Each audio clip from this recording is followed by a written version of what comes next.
সালাবা পাহাড়ের চূড়ায় গিয়া কাঁদে, ও দয়ার মালিক, তুমি আমারে দয়া করে মাফ করে দাও। আমি রহমতের নবীর সামনে কেমনে দাঁড়াবো? রহমতের নবীর আদরের একজন সাহাবী সালাবা তার নাম, অল্প বয়সে নবী বড় আদর করেন। দিন আল্লাহর বান্দা পথ দিয়ে বের হয়ে গেল, রাস্তা দিয়া কোথায় যেন যাচ্ছে, হঠাৎ বাতাস চলতেছে পুরা মদিনার এলাকায়। সালাবা নামের আল্লাহর বান্দা অল্প বয়স কিশোর, হঠাৎ রাস্তা দিয়ে হাঁটতেছে হাঁটতেছে, হঠাৎ করে চোখের নজর বাড়ির মধ্যে পড়ে গেল। বাড়ির মধ্যে একটা মহিলা গোসলখানায় ছিল, পর্দা লাগানো, হঠাৎ করে বাতাসে পর্দা উড়ে গেল। সালাবার চোখের নজরটা অনিচ্ছায় ওই মহিলার দিকে যখন পড়ে গেল, সাথে সাথে বাতাস আবার পর্দা ফালায় দিল। রহমতের নবীর আদরের সাহাবী কিশোর সাহাবী সালাবা ভয় ভাবতেছে কি হয়ে গেল, ভাবতেছে ভাবতেছে, হঠাৎ অন্তরের মধ্যে এই পরিমাণ ভয়। রহমতের নবী আমার এত আদরের, এত আদর করে, আমি তো ইচ্ছা করে ওই মহিলার দিকে তাকাই নাই, হঠাৎ করে নজর পড়ে গেল। আমার মাওলায় যদি নবীরে জানায় দেয়, আমি কেমনে নবীর সামনে লজ্জায় মুখ দেখাবো? সালাবা ভাবতে ভাবতে হঠাৎ চোখের পানি পড়া শুরু হয়ে গেল যে না, আমি এই অবস্থায় আমার নবীর সামনে যাব না। যদি আল্লাহ জিবরাইলের দিয়া জানায় দেয়, ও জিবরাইল নবীরে জানায় দাও।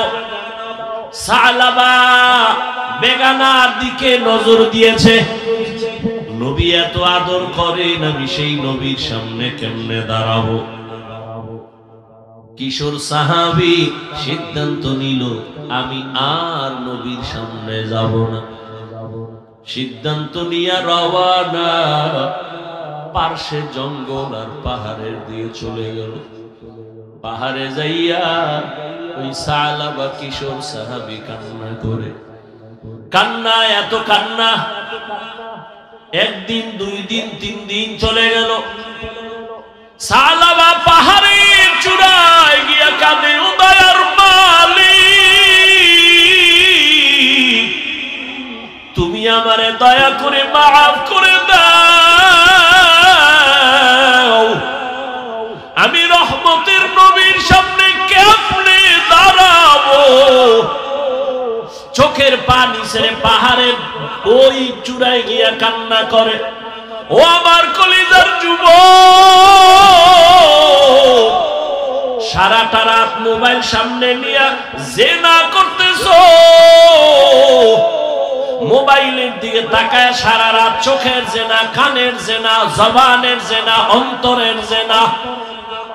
আর ওই নবীর সাহাবী কিশোর সালাবা নবীর সামনে কেমনে দাঁড়াবেন?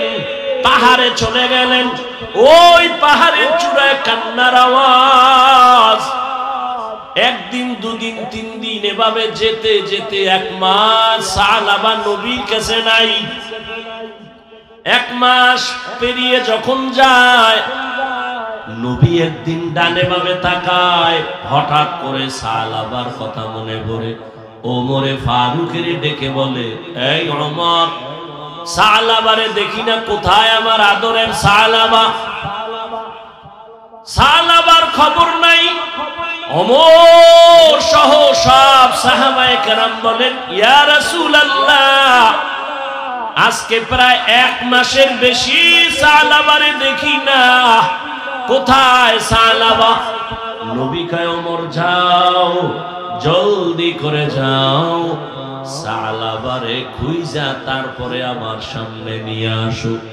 মায়ার নবীর অন্তরের মোহাব্বতের টান কিশোর সালাবারে খুঁজতে বের হয়ে গেল। ওমর সহ অনেক সাহাবায়ে কেরাম, কোথাও পাওয়া যায় না। কই সালাবা? ঘুরতে ঘুরতে ওই পাহাড়ের পাদদেশে গিয়ে দেখে মানুষ। ও ভাই, তোমরা কি এখানে কোনো কিশোর ছেলে দেখছো সালাবা নামে? কয় না তো।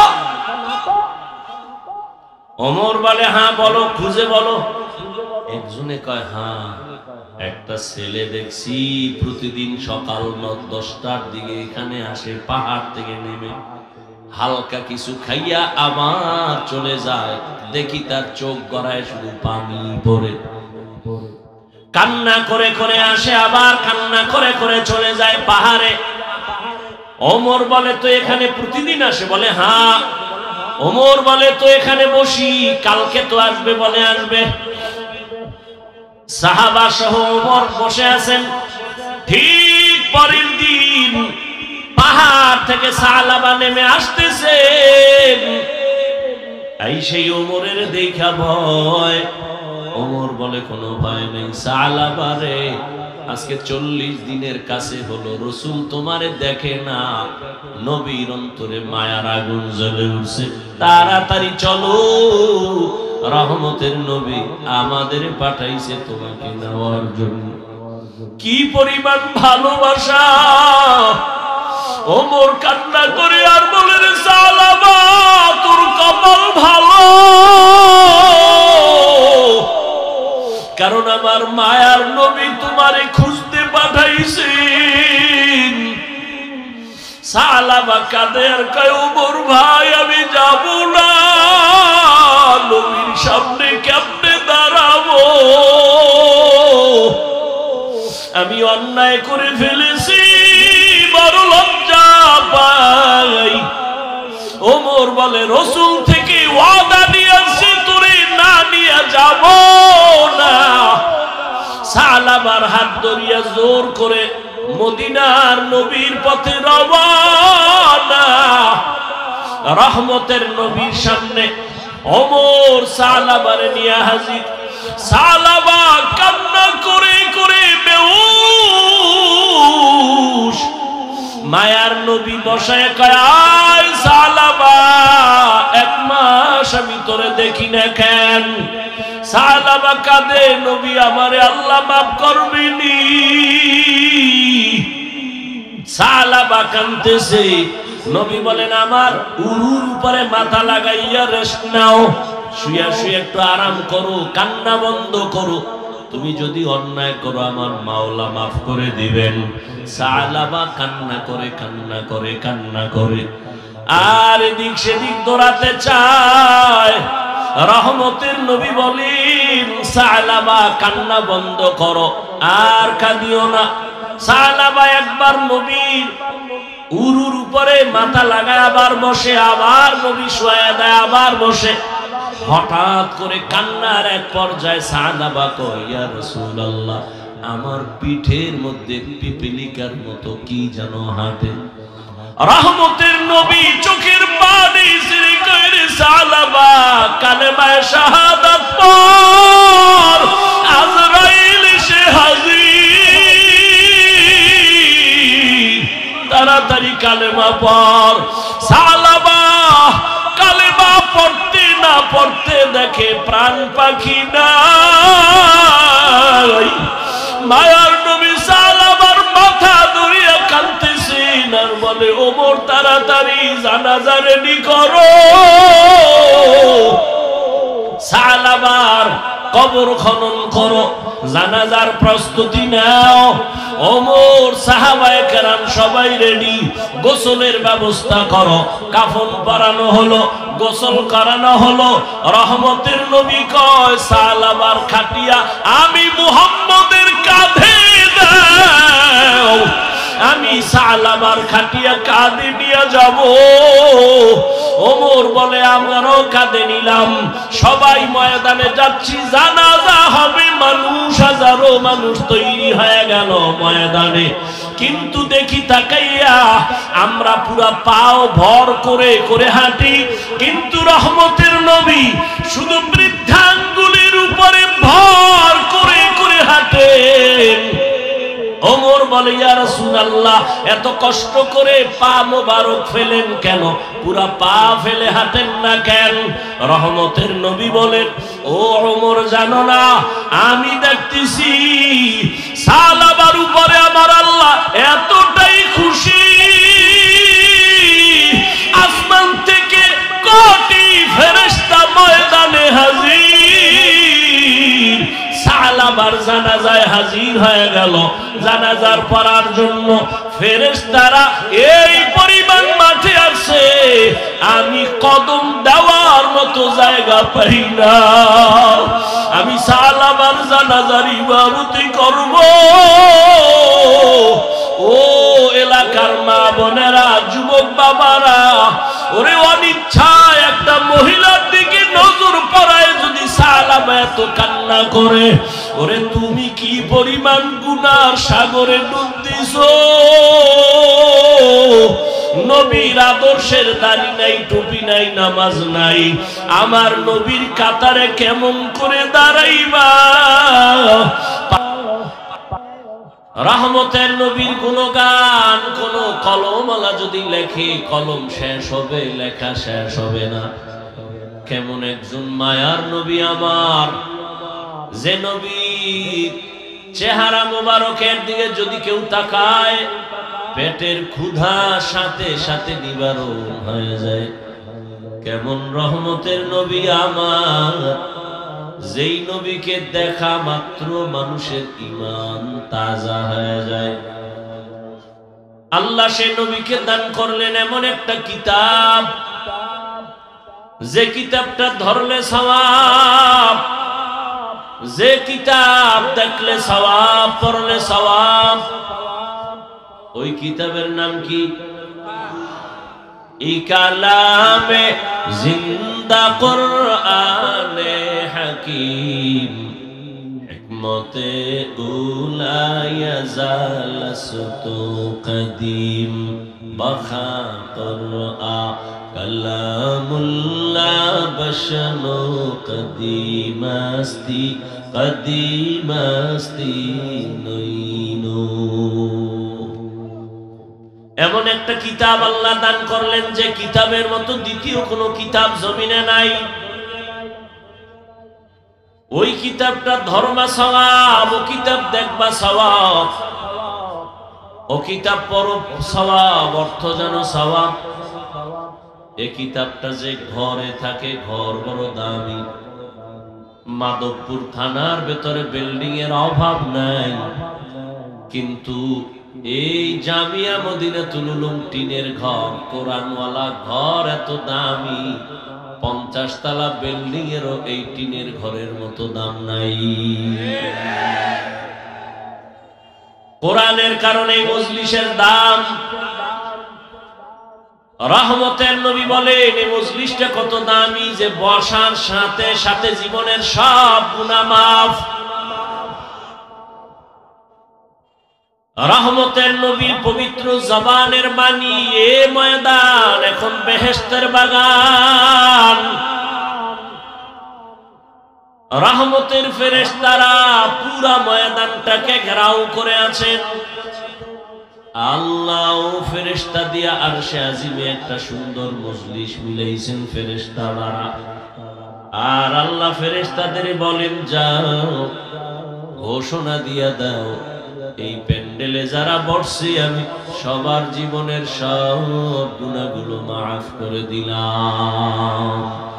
আতিনা ফি দারে দুনিয়া না হাসান, আতিনা ফি দারে উকবা না হাসান, ইয়া গিয়াসাল মুস্তাগীসিন ইহদিনা লিফতিখারা বিল উলুমি ওয়াল গিনা।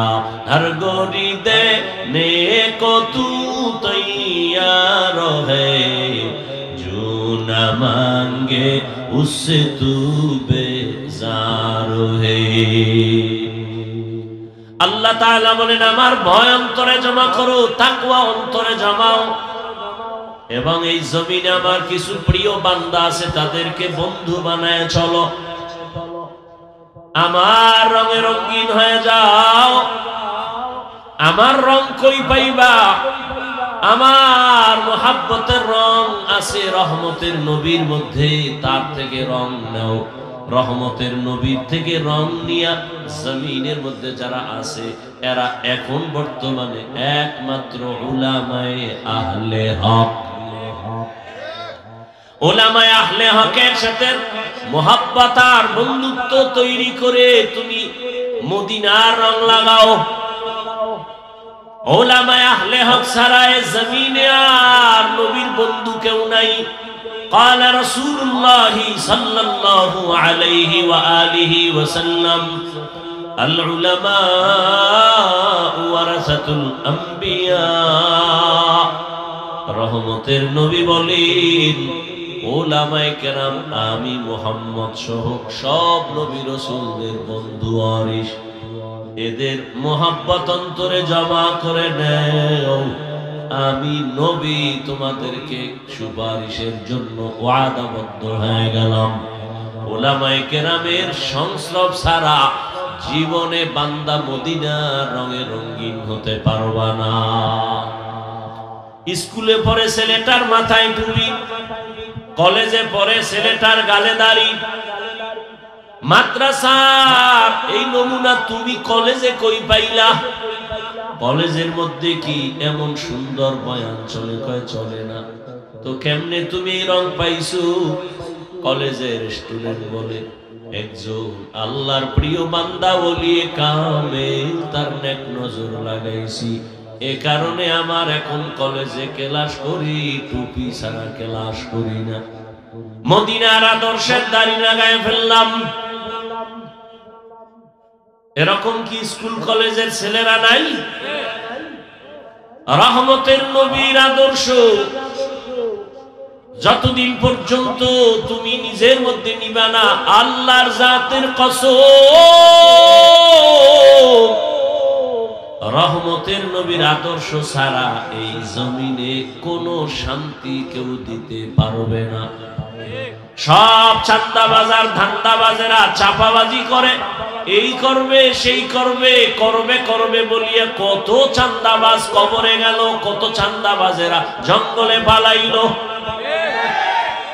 আল্লাহর জাতের কসম এই দুনিয়ায় কিয়ামত পর্যন্ত রহমতের নবীর আদর্শ ছাড়া কেউ শান্তি দিতে পারবে না। এ কথাটা চাঁদাবাজার ধান্দাবাজেরাও জানে, তবে মানে না কেন? ওদের চাঁদাবাজি চলবে না। যদি নবীর আদর্শ মানে তাহলে দুর্নীতিবাজের দুর্নীতি চলবে না, চোরের চুরি চলবে না। এই জন্যই চোরারা কয় হুজুর বয়ান করেন, রাজনীতি রস করবেন না। তোমার কথা যদি এমনই হয় ওয়াজের প্যান্ডেলে মোহাব্বতের কান্নার বয়ান চলবে, রাজনীতি যদি না চলে তো রাজনীতির নেতাদের বক্তব্য কেন দেওয়া হয়? আমগো বরিশালে বলে নিজের বেলায় টান্না ধরিস, অন্যের বেলায় বান্না মরিস। বদমাস এই চাঁদাবাজার ধান্দাবাজেরা, এরা মানুষের দুশ্মন, এরা মানবতার দুশ্মন, এরা জাতির দুশ্মন, এরা স্বাধীনতার দুশ্মন। ওরা সবাই চায় নিজের পেট, নিজের স্বার্থ, জাতি নিয়ে ভাবে না। আল্লাহর কসমে জাতি নিয়ে যারা ভাবে তারা শুধু উলামায়ে কেরাম। উলামায়ে কেরাম ছাড়া জাতি নিয়ে কেউ ভাবে না। কিন্তু পদে পদে চাঁদাবাজেরা মানুষের চোখে ধুলা দিয়া আলেমদেরকে দোষী বানাতে চায়। আল্লাহ যদি হেফাজত করে, কোন চাঁদাবাজ আর ধান্দাবাজ আলেমের ক্ষতি করতে পারবে না। কারণ আলেম দিন নাই রাত নাই নিজের ছেলে, নিজের মেয়ে, নিজের স্ত্রী, নিজের পরিবার সব বাদ দিয়া উম্মত নিয়ে দৌড়ায়। কই ঘুম কই খানা, সব আলেম ওলামারা এত মেহনত করে একমাত্র কারণ আমার মদিনাওয়ালা নবীর মহব্বত অন্তরে জমা। আমি মাঝে মাঝে বলি সরকারি চাকরি করে, বেসরকারি চাকরি করে, ডিউটি করে কয় ঘন্টা? এই ঘুমান না, আমারে কামে লাগায় ঘুমাইতেছে। সরকারি বেসরকারি চাকরিজীবী কয় ঘন্টা চাকরি করে? 8 ঘন্টা চাকরি। বেতন কত?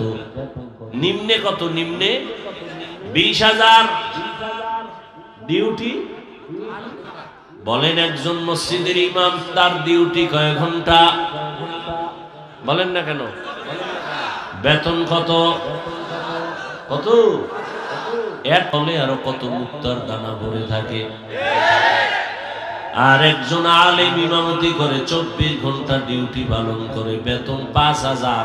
সভাপতি দেয় মাসে 100, সেক্রেটারি 50, তাও ঠিক মতো দেয় না। মাঝে মাঝে ইমামের আবার ধমক দেয় রিক্সার ড্রাইভার। একক তো নামাজ না পড়াইলে ধমক দেয়, হুজুর গেছিলেন কই? ইমাম বলে এত বড় সাহস তুমি কে? বলে আমি রিক্সা চালাই।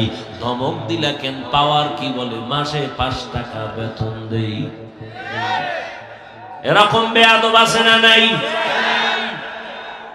এরে আল্লাহর গোলাম, এই জন্য উলামায়ে কেরাম টাকার পেছনে দৌড়ায় না। যদি দৌড়াইতো তাহলে 24 ঘন্টার সেকেন্ডের হিসাব কইরা কইরা টাকা নিত। কোনদিন আফসোস করে না, বরদোয়া করে না, কত বেতন বাকি কিছু বলে না। আল্লাহর মোহাব্বত নিয়ে খেদমত করতেছে। এর কারণ একটাই, মদিনাওয়ালা নবীর আদর্শ তার ভেতরে। রহমতের নবী মক্কার জমিনে আসলেন এমন এক জায়গা যে মানুষগুলো পৃথিবীর ইতিহাসে জাহেল, বড় চরিত্রহীন। এমন এক জায়গা মক্কার জমিনের মানুষ। রহমতের নবী এমন এক আদর্শ নিয়ে মক্কার জমিনে আসছেন। নবীর আদর্শ এক পর্যায়ে তারা গ্রহণ করিয়া চরিত্রহীন মানুষগুলো এত দামি হয়ে গেল। দয়াময় আল্লাহ লিস্টি দিয়া কয়, যাও জিবরাইল এই লিস্টি আমার রহমতের নবীরে দিয়া দাও।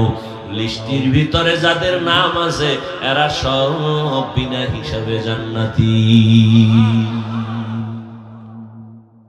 যেই মক্কার মানুষগুলো এত খারাপ, সেই মানুষগুলোর উপরে চিঠি চলে আসলো, লিস্ট চলে আসলো যে এই লিস্টিতে যাদের নাম এরা কি? কথা বলেন না কেন? এর মধ্যে 1 নম্বরে কার নাম? কার নাম? আবু বকর। দ্বিতীয় নাম হলো ওমর। যেই ওমর আমার নবীকে জবাই করার জন্য তরবারি নিয়ে দৌড়ায়।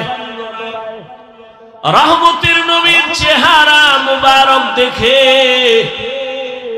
সেই ওমর এতটা আশিক, রহমতের নবীর সামনে গিয়ে তরবারি ফালায় বলেন, ইয়া রাসূলুল্লাহ আমারে কালেমা পড়ায় দেন, বেয়াদবি করে ফেলেছি, মাফ করে দেন।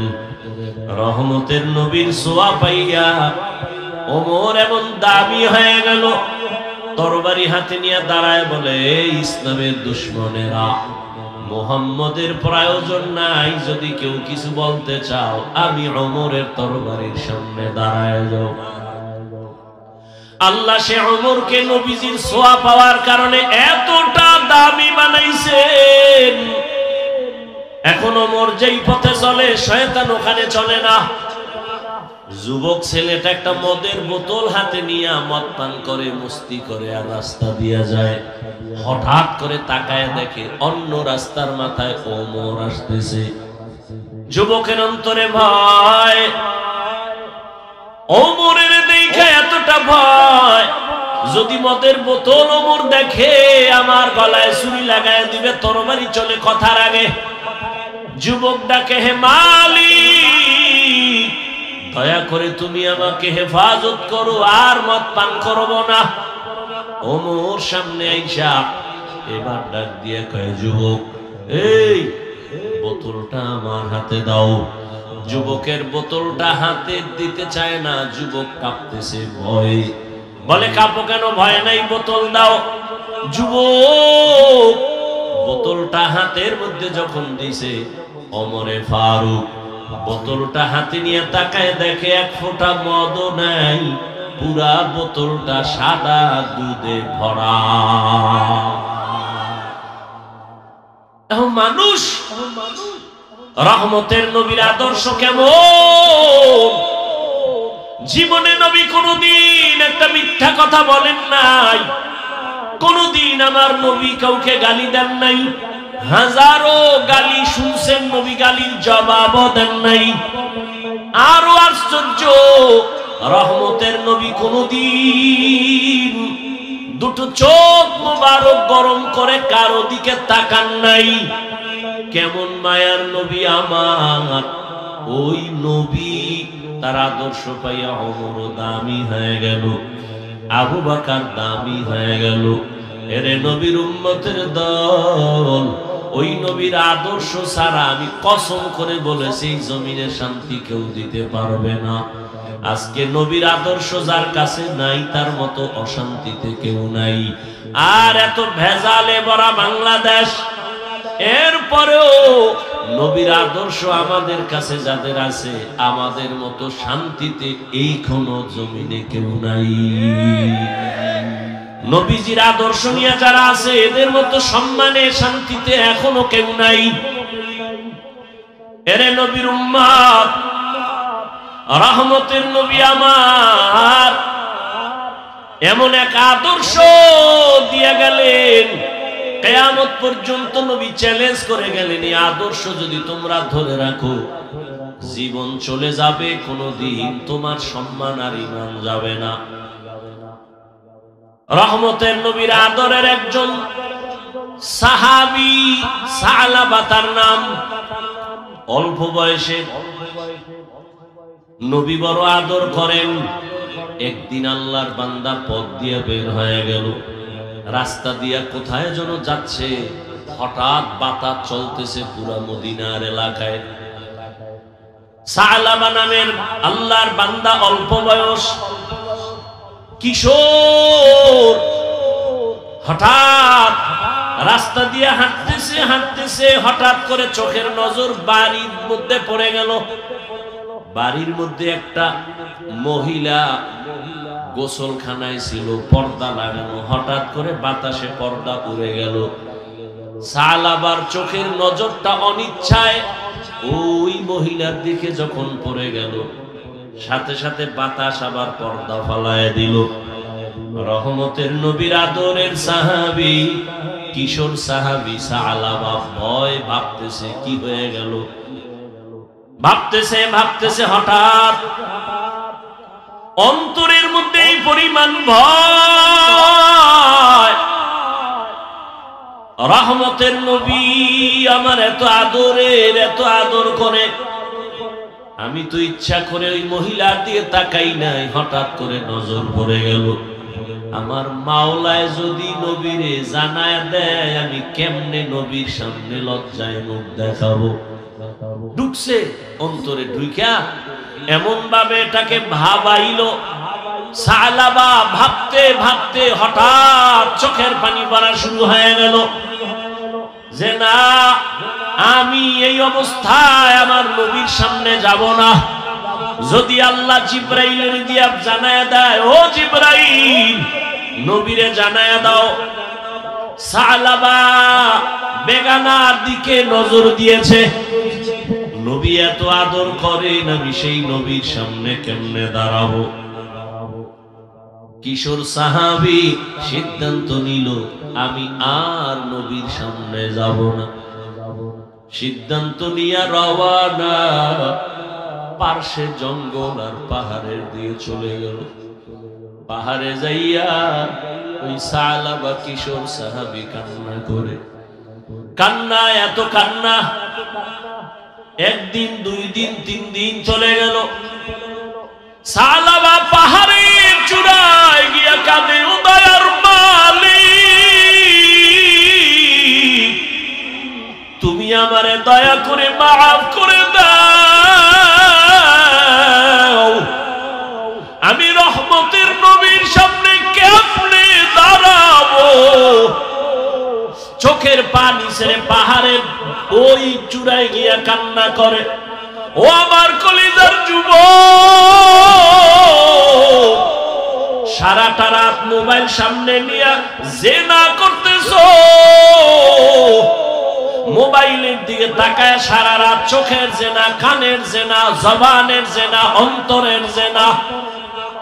আর ওই নবীর সাহাবী কিশোর সালাবা নবীর সামনে কেমনে দাঁড়াবেন? পাহাড়ে চলে গেলেন। ওই পাহাড়ের চূড়ায় কান্নার আওয়াজ। একদিন, দুদিন, 3 দিন এভাবে যেতে যেতে 1 মাস সালাবা নবীর কাছে নাই। 1 মাস পেরিয়ে যখন যায়, নবী একদিন ডানে বামে তাকায়, হঠাৎ করে সালাবার কথা মনে পড়ে। ওমরে ফারুকের ডেকে বলে, এই ওমর, সালাবারে দেখি না, কোথায় আমার আদরের সালাবা? সালাবার খবর নাই। ওমর সহ সব সাহাবায়ে কেরাম বলেন, ইয়া রাসূলুল্লাহ, আজকে প্রায় 1 মাসের বেশি সালাবারে দেখি না, কোথায় সালাবা? নবী কয়, ওমর যাও, জলদি করে যাও, সালাবারে খুঁজা তারপরে আমার সামনে নিয়ে আসো। মায়ার নবীর অন্তরের মোহাব্বতের টান কিশোর সালাবারে খুঁজতে বের হয়ে গেল। ওমর সহ অনেক সাহাবায়ে কেরাম, কোথাও পাওয়া যায় না। কই সালাবা? ঘুরতে ঘুরতে ওই পাহাড়ের পাদদেশে গিয়ে দেখে মানুষ। ও ভাই, তোমরা কি এখানে কোনো কিশোর ছেলে দেখছো সালাবা নামে? না তো। ওমর বলে, হ্যাঁ বলো, খুঁজে বলো। একজনে কয়, হ্যাঁ, একটা ছেলে দেখছি, প্রতিদিন সকাল 9-10টার দিকে এখানে আসে, পাহাড় থেকে নেমে হালকা কিছু খাইয়া আবার চলে যায়। দেখি তার চোখ গড়ায় শুধু পানি পড়ে, কান্না করে করে আসে, আবার কান্না করে করে চলে যায় পাহাড়ে। ওমর বলে, তো এখানে প্রতিদিন আসে? বলে, হ্যাঁ। ওমর বলে, তো এখানে বসি, কালকে তো আসবে? বলে, আসবে। সাহাবা সহ ওমর বসে আছেন। ঠিক পরের দিন পাহাড় থেকে সালাবা নেমে আসতেছেন। এই সেই ওমরের দেখা ভয়। ওমর বলে, কোনো ভয় নেই সালাবারে, আজকে 40 দিনের কাছে হলো রাসূল তোমারে দেখে না। নবীর অন্তরে মায়ার আগুন জ্বলে উঠছে। তাড়াতাড়ি চলো, রহমতের নবী আমাদের পাঠাইছে তোমাকে নেওয়ার জন্য। কি পরিমাণ ভালোবাসা! ওমর কান্না করে আর বলে, রে সালাবা, তোর কপাল ভালো, কারণ আমার মায়ার নবী তোমারে খুঁজতে পাঠাইছেন। সালাবা কাঁদে আর কয়, ওমর ভাই, আমি যাব না, নবীর সামনে কেমনে দাঁড়াবো? আমি অন্যায় করে ফেলেছি, বড় লজ্জা পাই। ওমর বলে, রাসূল থেকে ওয়াদা নিয়ে আসছে, তোরে না নিয়ে যাব না। সালাবার হাত ধরিয়া জোর করে মদিনার নবীর পথে রওয়ানা। রহমতের নবীর সামনে ওমর সালাবারে নিয়ে হাজির। সালাবা কান্না করে করে বেহুশ। মায়ার নবী বসায় কয়, আয় সালাবা, 1 মাস আমি তোরে দেখি না কেন? সালাবা কাঁদে, নবী আমারে আল্লাহ মাফ করবেনি। সালাবা কাঁদতেছে। নবী বলেন, আমার উরুর উপরে মাথা লাগাইয়া রেস্ট নাও, শুয়া শুয়ে একটু আরাম করো, কান্না বন্ধ করো। তুমি যদি অন্যায় করো আমার মাওলা মাফ করে দিবেন। সালাবা কান্না করে কান্না করে কান্না করে আর এদিক সেদিক দৌড়াতে চায়। রহমতের নবী বলেন, সালাবা কান্না বন্ধ করো, আর কাঁদিও না। সালাবা একবার নবীর উরুর উপরে মাথা লাগায় আবার বসে, আবার নবী শোয়া দেয়, আবার বসে। হঠাৎ করে কান্নার এক পর্যায়ে সালাবা কয়, ইয়া রাসূলুল্লাহ, আমার পিঠের মধ্যে পিপিলিকার মতো কি যেন হাঁটে। রহমতের নবী চোখের পানি ছেড়ে কয়, সালাবা, কালেমায়ে শাহাদাত পড়, আজরাইল এসে হাজির, তাড়াতাড়ি কালেমা পড়। সালাবা পড়তে দেখে প্রাণ পাখি নাই। মায়ার নবী সালাবার মাথা ধরিয়া কাঁদতেছেন আর বলে, ওমর তাড়াতাড়ি জানাজা রেডি করো, সালাবার কবর খনন করো, জানাজার প্রস্তুতি নাও। ওমর সাহাবায়ে কেরাম সবাই রেডি, গোসলের ব্যবস্থা করো। কাফন পরানো হলো, গোসল করানো হলো। রহমতের নবী কয়, সালাবার খাটিয়া আমি মুহাম্মদের কাঁধে দাও, আমি সালাবার খাটিয়া কাঁধে নিয়ে যাব। ওমর বলে, আমারও কাঁধে নিলাম। সবাই ময়দানে যাচ্ছি, জানাজা হবে। মানুষ, হাজারো মানুষ তৈরি হয়ে গেল ময়দানে। কিন্তু দেখি তাকাইয়া আমরা পুরা পাও ভর করে করে হাঁটি, কিন্তু রহমতের নবী শুধু বৃদ্ধাঙ্গুলের উপরে ভর করে করে হাঁটেন। ওমর বলে, ইয়া রাসূলুল্লাহ, এত কষ্ট করে পা মোবারক ফেলেন কেন? পুরা পা ফেলে হাঁটেন না কেন? রহমতের নবী বলেন, ও ওমর, জানো না আমি দেখতেছি সালাবার উপরে আমার আল্লাহ এতটাই খুশি, আসমান থেকে কোটি ফেরেশতা ময়দানে হাজির। সালাবার জানাজায় হাজির হয়ে গেল। জানাজার পড়ার জন্য ফেরেশতারা এই পরিমাণ মাঠে আসে, আমি কদম দেওয়ার মতো জায়গা পাই না। আমি সালাবার জানাজার ইবাদতি করব। ও এলাকার মা বোনেরা, যুবক বাবারা, ওরে অনিচ্ছায় একটা মহিলার দিকে নজর পড়ায় যদি সালাবা এত কান্না করে, ওরে তুমি কি পরিমাণ গুনার সাগরে ডুব দিছো। নবীর আদর্শের দাড়ি নাই, টুপি নাই, নামাজ নাই, আমার নবীর কাতারে কেমন করে দাঁড়াইবা? পায়ে হাত রেখে বলি, এখনো সময় আছে, তওবা করো। আর জীবনে নবীরে কাদাইও না, দাড়ি কাটিও না রে যুবক। আমার নবীর আদর্শের মালা গলায় লাগাও, ওলামায়ে কেরামের পরামর্শ নিয়ে জীবন চালাও। আর দাড়ি কাটিও না, নামাজ ছাড়িও না। তোমার মতো কত জেনারেল সন্তানেরা জেনারেল লাইনে থাকিও চাকরি করে, ব্যবসা করে, নামাজ ছাড়ে না, বেপরদায় চলে না। তুমি কেন পারবা না? আল্লাহর কাছে তওবার নিয়ত করো, মরিয়া গেলে যাব, আর কোনোদিন দাড়ি কাটবো না, নবীর বিরুদ্ধে যাব না, নামাজ ছাড়বো না, মা বাবার সাথে বেয়াদবি করব না, নবীর তরিকা মেনে উলামায়ে কেরামের পরামর্শ নিয়ে চলবো। তওবা করার যদি নিয়ত হয়, খাঁটি তওবার নিয়ত যাদের আছে, দুটো হাত আমার আল্লাহকে দেখায় দাও। আয় আল্লাহ, হাতগুলো কবুল করে নেন, তওবা কবুল করে নেন।